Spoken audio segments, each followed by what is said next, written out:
Sports Radio 66, my son. The Fan. WFAN. Sports Radio 66, The Fan. WFAN, New York. All right, let's go right to Madison Square Garden. Our very own Outside the Cage podcast team of Pete Hoffman and Ike Feldman. Madison Square Garden and New York City gets the fastest rising sport probably in the world. If you like chaos, You got it. you certainly got it. Championship belts in 2 weight classes at the same time. We're going to do everything that we said we would do when we got to New York. Looking for that knockout punch. And boom. This is Cowboy, and you're listening to WFAN, Outside the Cage podcast.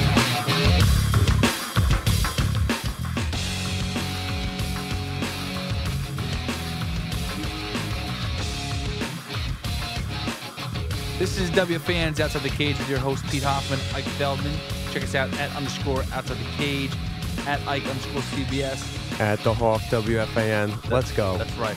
WFAN.com, play.it, iTunes, also YouTube. Yeah, YouTube. Yeah. So this is our second episode of 2017. We just had a few fights take place this weekend. We had Invicta FC 21. We had UFC Fight Night 103 in Phoenix. Yeah. And unfortunately, we made a mistake.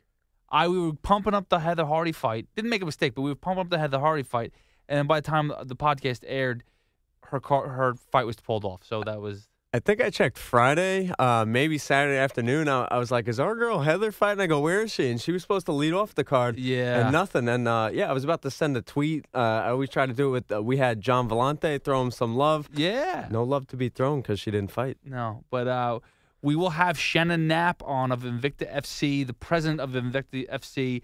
She's going to hop on with us. We'll kind of ask her exactly what happened with the Heather fight, or if she's going to be coming on in the future for Invicta FC, and also just talk about the card itself. There was a controversial decision at the end of it, and there was some really good fights on Invicta FC 21, and it was a free UFC Fight Pass weekend, which we didn't even realize it. Neither did Shannon, I believe, if I'm correct. And then after Shannon Knapp, we will have Eddie Bravo join us. You know him obviously of Joe Rogan's podcast, of what is it? What's the website? I'm sorry, I'm drawing a blank of his. Does his EBI? He does 10th Planet Jiu-Jitsu. That's what it is. Eddie's an entrepreneur in this mixed martial arts game. Very well rounded, and now he's a personality. Yeah. So. Man, he was fantastic. I was glad we got some president on in a week that we're changing presidents for the country. Yeah, no, it's good. So Not again, Trump, but Shannon. So we'll have Shannon will be in about 8 to 10 minutes, and then Eddie Bravo will be on after that. So thanks again for both of them for joining us. That's fantastic. And what is new in the world of UFC there, Sir Ike?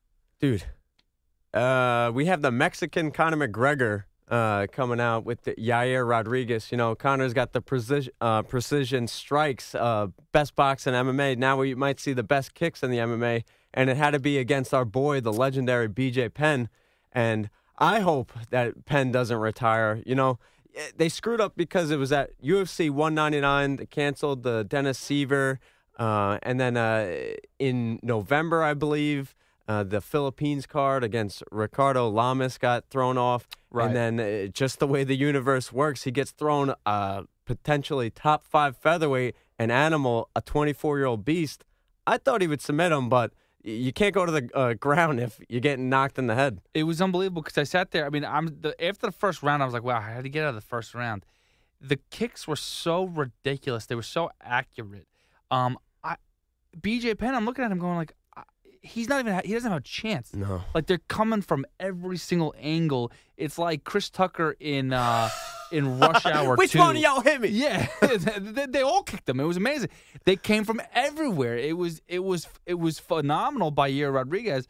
But I did feel bad for Penn because I wanted to see a better performance, man. I was excited. I wanted to see Penn thrive in that situation, make a real comeback, and maybe not go for a belt, but have some really good fights. And that just didn't happen. But hopefully it's not the end for him. And we're not idiots for picking him because, he's fighting a beast who's coming into his own. Penn coming off the almost 3-year layoff. And I made a joke because he looked rather pale, didn't look his normal Hawaiian skin tone. I was like, that's a good sign. I go, during the winter, that means he's staying inside training. Yeah. And you can only prepare harder to cut more weight. This was his first 145 fight. So I wasn't just pumping. We weren't pumping ourselves up. There was a reason that Penn could have won this fight. But he just caught a tornado. And that's what happens, though. That is the beauty of mixed martial arts is that, it's the matchups. And that was not a good matchup for BJ Penn. But versus next opponent, he can clearly win a fight, and it just could happen at any point in time. And maybe next time he goes and fights Yair Rodriguez again. Maybe he does have another chance. And maybe he just has – I mean, I don't really know how to block those kicks and go for a takedown because they came out of all different angles. But the point is, mixed martial arts, you really can – some people can just be dominant in a certain area, a certain game, and they can win fights. And that's what Yair Rodriguez did. He just beat the living crap out of BJ Penn. And I felt bad because they probably could have stopped the fight after the first round. Yeah, but, I mean, everybody immediately started tweeting the George St. Pierre match where they threw in the towel. And maybe that was on his mind in his comeback fight. But what it shows me is that this game evolves really fast. Ronda didn't adjust. Yeah, Penn didn't adjust. 5 years is a huge gap. Now I'm like, whoa. What happens if George St. Pierre comes back? He would be facing Wonder Boy. Yeah. Woodley. Dude, it's a different generation. Yeah, no, and Cowboy 170 might destroy GSP right now. Well, that's what I was talking about. Like, it sounds great for him to come back, but you almost want like people talk about this like with Ronda Rousey, almost like a layup type of fight. You don't want to just it's a year away. And even if it's just you're still training, but it's a year away from that cage, that fight, the different styles, the performances, the people getting bigger, stronger. The game. The fight has evolved. It really has. Do you think money could have been a proposition here? Because at 199, it's the Bisping, it's the Cruz Faber. He would have been maybe the 4th or 5th fight, and now he's a headliner for FS1. I just thought of this. Maybe there's a $50K swing there.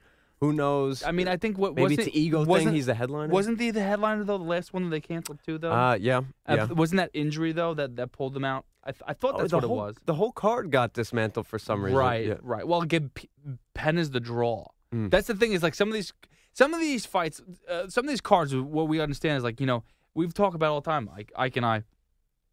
These cards are good, but the names are not as popular, so people don't really care to watch. Maybe people don't understand, so they won't tune in. So, but they'll get that one fight. The name will be on the headlining card. But if you really just pay attention to the whole, if you were not the casual fight fan and you actually just like to sit down and watch fights, these are good cards and they're exciting. But it's a hard way to sell it and draw it. So yeah, you put BJ Penn on there with some other guys that maybe aren't as big of names. And then you see how it goes. But Sergio Pettis was on the card. I know. A young prospect who we're working to get on the podcast. And, yeah, I talk to somebody here who I tell them, just sit down and watch the fights. They go, but I don't know. I go, just watch. Just learn the game. Maybe it's better you don't know the names and you're not rooting. Right, yeah. Like, just watch. Yeah, because it's exciting. Because, again, when you have no idea who's supposed to win, that's probably the most exciting times. Especially because, your rooting interest is whether it's gambling or whatever, betting and stuff like that.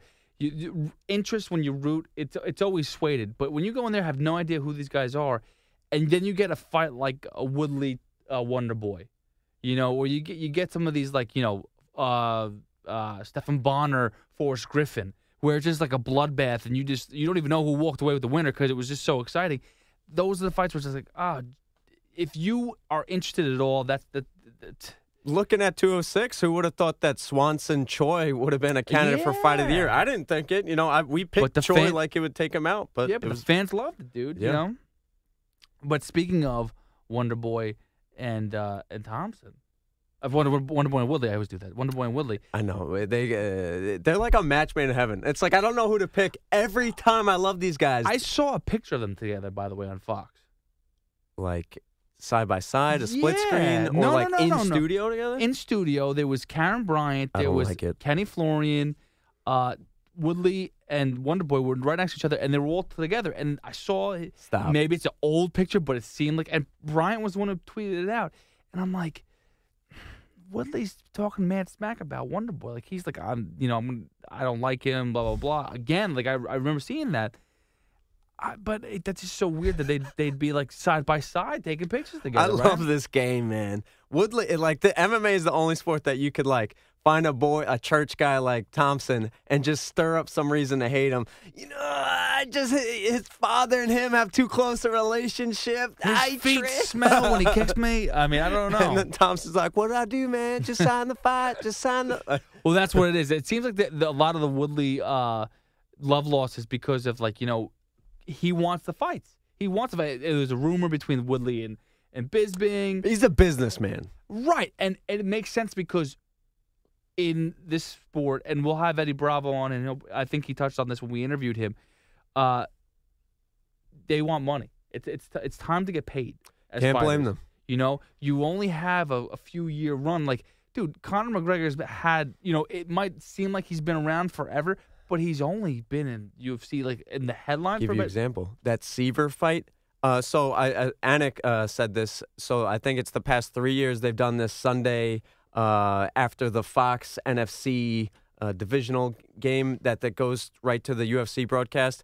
Last year was the Dominic Cruz, TJ Dillashaw free, and the year before was Dennis Seaver, Conor McGregor jump in the cage. Right. That's how it's like you said. It's not. Ago. Yeah, that's not 5 years. No, it's 2 years ago, and that didn't even put him on the map. Right. It really didn't put him on the map. It took a couple more fights to put him on like a Chad Mendes fight level. That one was the one that kind of really created some extra buzz and stuff like that. UK, he was huge, but we didn't know who he was until he went to the Lion, Jose Aldo, and challenged him, just like Cody Garbrandt.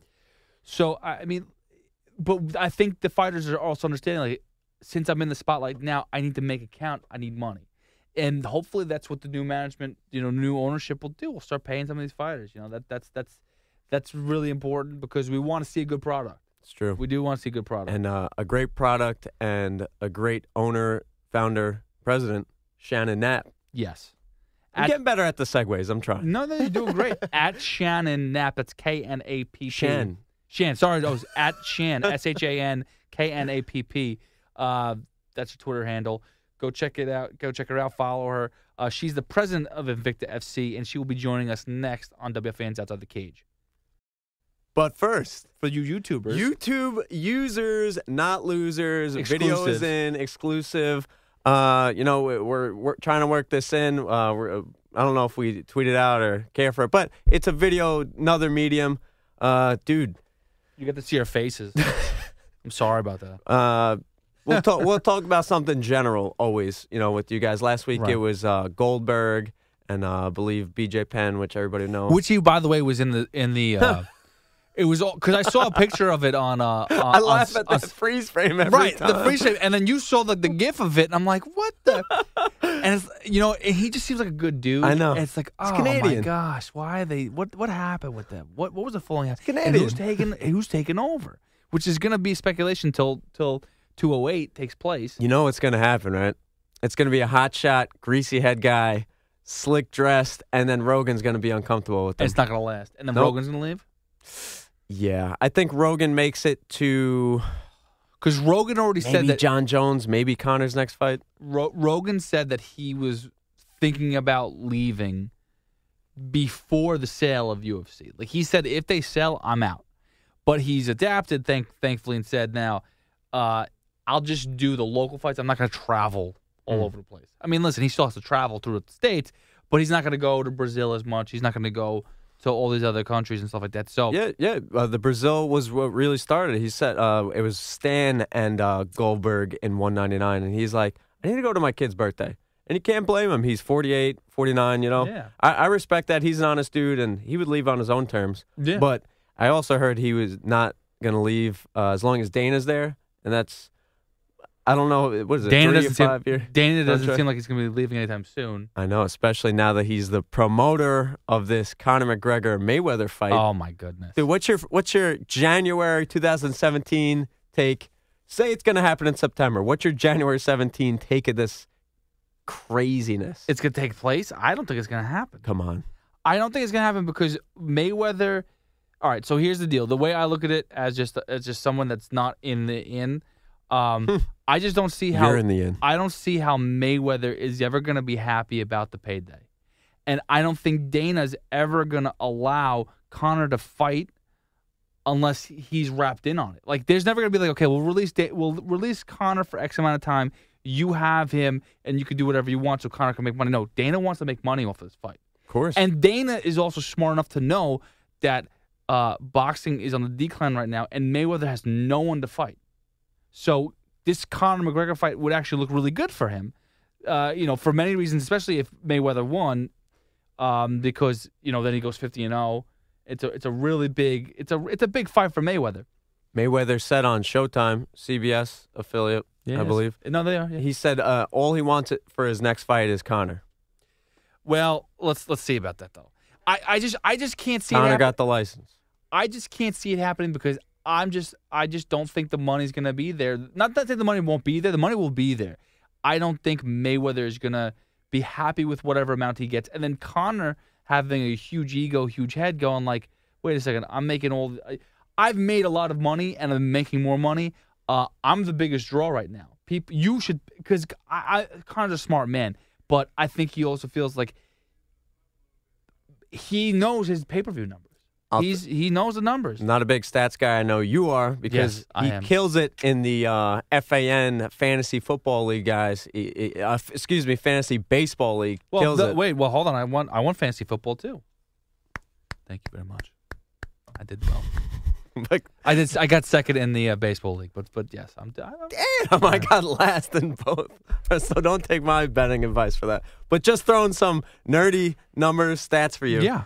Dana's offered them both $25 million. Right. Floyd offered him 15. Obviously, Floyd wants 100.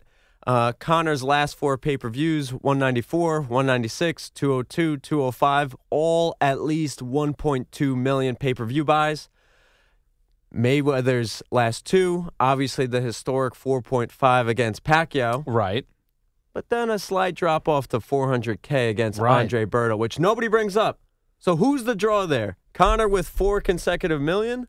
Or is it that Mayweather can be a part of the story and he needs the other half? He could be the heel, but he needs a superhero or somebody to make him explode. At this point, I think Mayweather really needs somebody because if he just goes, if Mayweather just goes, you can't do another Mayweather Pacquiao fight either because the numbers will not be there. I guarantee. It could be $1 million. It might be $1 million, but it's not going to be what it first did. That's so drawn out, that fight. Oh my God. And then for Skip Bayless and Stephen A. Smith for 5 years we had and here. for what the show was, it wasn't a good product. I'm sorry. Pacquiao was hurt, and what are they going to sell us on? Well, Pacquiao's, he's not going to be hurt the way he was last time. I don't buy it, and nor do I really. I'm not going to buy it. That's it. I'm not going to buy it. So if you're going to involve Conor in this, Mayweather has to understand that there really is no one else. Yes. There really is no one And else. we're not fanboys. Like, it's just stats. It's just looking at it like, don't be an idiot. Conor's a European guy. He's going to bring in that market. Listen, if there was someone in WWE to take on Mayweather, I'd say go for it. Yeah. But there's literally no one in the fighting universe right now that I see that could match up with Mayweather, and it would be a good fight, and that people would want to pay that much money, and it would put record-setting pay-per-view buys. It just wouldn't happen right now. Mayweather 50-0 versus some schmo that nobody cares about. It's not going to break records, and that's what he wants for his final fight. The 50-0, and right now, I think if it went 12 rounds, you would hope that Conor prepares for a 12-round fight. I would have to go maybe 8, 9 rounds Mayweather, maybe 3 or 4 Conor right now. Mm-hmm. I mean, maybe Conor touches him, but I mean, let's look at it's boxing gloves. They're heavier. I think Conor could walk through those shots. Joe Rogan said they should do the boxing match with MMA gloves. That'd be awesome. Well, I think if he touched Mayweather, then he did. Yeah, he definitely. Dude, he's going down. Yeah. Yeah, so YouTube people, we appreciate you listening, and this is what we're gonna do. You know, again, our full podcast goes up to WFAN.com, Play.it. What's the other one? iTunes, obviously. Ever heard of it? Check us out at _ outside the cage. WFAN. This is WFAN's Outside the Cage. Check us out at _ outside the cage. And, that's going to be where the main juicy, our interviews and everything are going to be up there. We'll re-release our interviews, our whole interviews, because sometimes these interviews go long, and we love our guests, and they're fantastic, and we don't want to cut them short at all. So we'll put the extended interviews up on WFAN.com.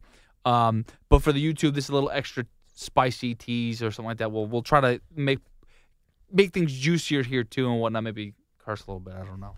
Is that juicy? That's not a bad fucking idea. Yeah, buddy.